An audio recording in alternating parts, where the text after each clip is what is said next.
by Director of Air Navigation at the JCAA, Noel Ellis.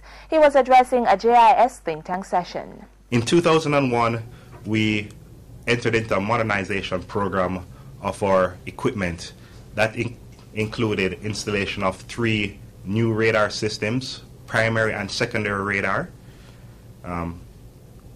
as well as an automation system that was installed. What we're finding now is that especially the primary radar, it's consuming a lot of energy and a lot of maintenance, which increases our maintenance cost. He says the authority is currently testing an automated dependent surveillance broadcast ADSB system. This relies more on the navigation of the aircraft to let the controller know where he is in the sky, which will reduce the maintenance and electricity cost burden to the JCAA. We began trials in May of this year, and so far we've been getting excellent results, and we hope to pursue those tests further in the new year as we go along. Jamaica is hosting a 3-day seminar on meteorology services for air navigation in the Americas.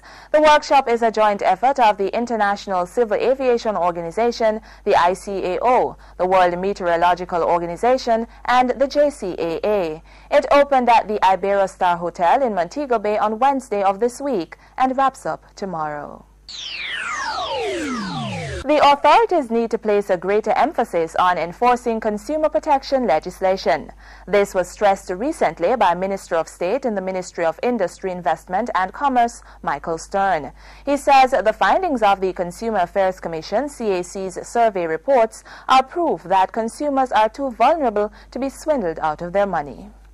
Vulnerable consumers are often taking considerable risk when purchasing financial products.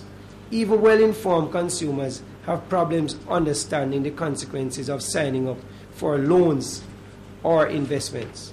And in the new environment, therefore, in order to protect the consumer, we need to see an increased focus on the efficient enforcement of the existing legislation, the suitability of credit products, and the role of the credit intermediaries. Mr. Stern was speaking at the Caribbean Consumer Council 2-day meeting on promoting consumer protection in the Caribbean. That meeting was a platform for the launch of a special project to be undertaken by the CAC. The project is intended to heighten the public's understanding about the fees being charged by banking institutions. The 3-year project is sponsored by the Inter-American Development Bank and Consumer International.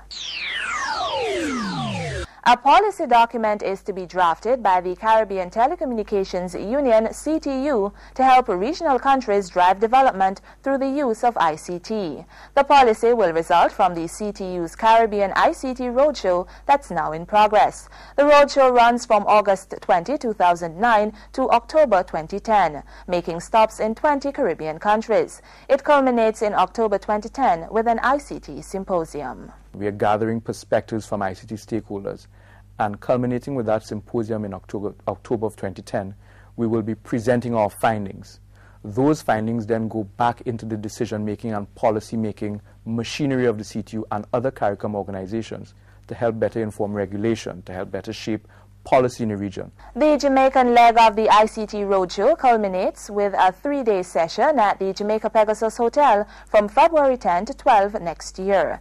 Leading up to that period, the CTU will host a series of build-up events across the island. Those were the stories making the news today. For more information, please visit our website at www.jis.gov.jm. Stay with us. Jamaica Magazine continues.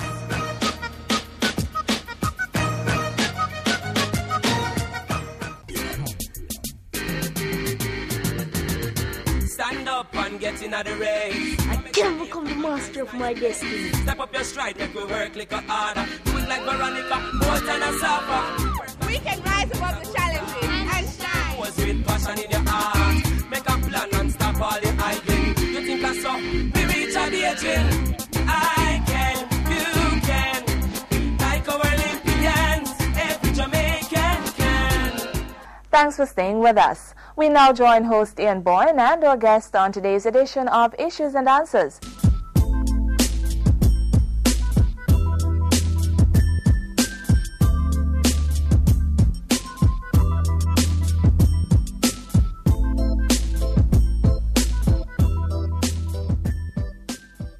Mr. Martins, welcome to Jamaica Thank you very and much. welcome to Issues and Answers. The promotion of consumer protection in the Caribbean project was launched this week. Could you tell us the basic elements of this program? Yes, it is a 3-year program that was designed in collaboration and co-funding from the Inter-American Development Bank with the aim to bring about strengthening of the regional consumer organizations, both government and non-government, do it with a specific focus on 3 territories, which is Jamaica, Barbados and Trinidad and Tobago. And the aim is especially to focus on financial services and the banking sector as an area of important attention in the program. What would be the particular focus, or what would this assistance involve? Would it be institutional strengthening, helping these organizations in terms of advocacy, helping to stimulate greater public interest in consumer affairs? Where would be the areas of focus in this project? Yeah. Well, definitely institutional strengthening is an important area, because only if we have strong and vibrant consumer organizations, and again both government and non-government, then we can be sure that consumers will have their rights protected and will have their interests looked after. So institutional strengthening, institutional capacity building, but also the aspect of consumer protection legislation to strengthen consumer laws that exist, or to work further on having the right legislation in place, and also the mechanisms for complaints handling and for dispute settlement. So that you would be given technical assistance in terms of strengthening the capacity of the consumer organizations to impact the legislative process. Yes, technical assistance, but also, as I said, organizational assistance in organizational capacity building. You had mentioned the financial sector in particular. What kinds of areas would the focus on the financial sector take? Are there particular areas that Consumer International, which you represent, is concerned about in terms of the operations of the financial services sector? Well, as Consumers International, we are concerned about a lot that is happening these days in the financial sector, and especially on the macro level. Of course, we have been very concerned since late last year, and we have been making submissions to the OECD. We have been commenting on the Stiglitz report to the UN in relation to reforming of the financial sector, but that is the macro level.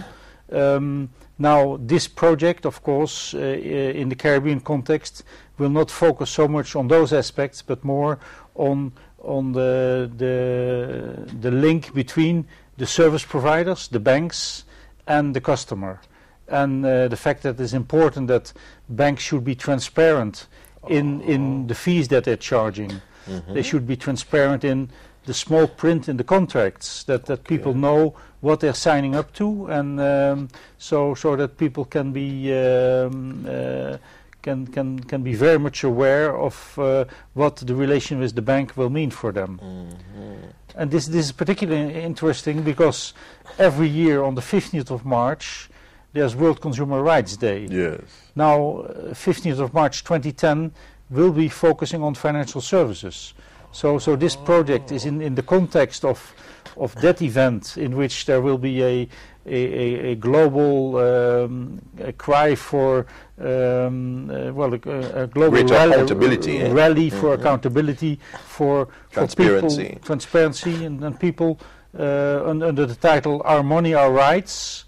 Wanting to make sure that in all the individual countries where Consumer International is working, through our members, that we can hope to bring about change towards more transparency. So matters of bank charges would be addressed. Yes, there are legitimate areas but to of be course, examined. Since it's financial services, every country has got its own peculiarity.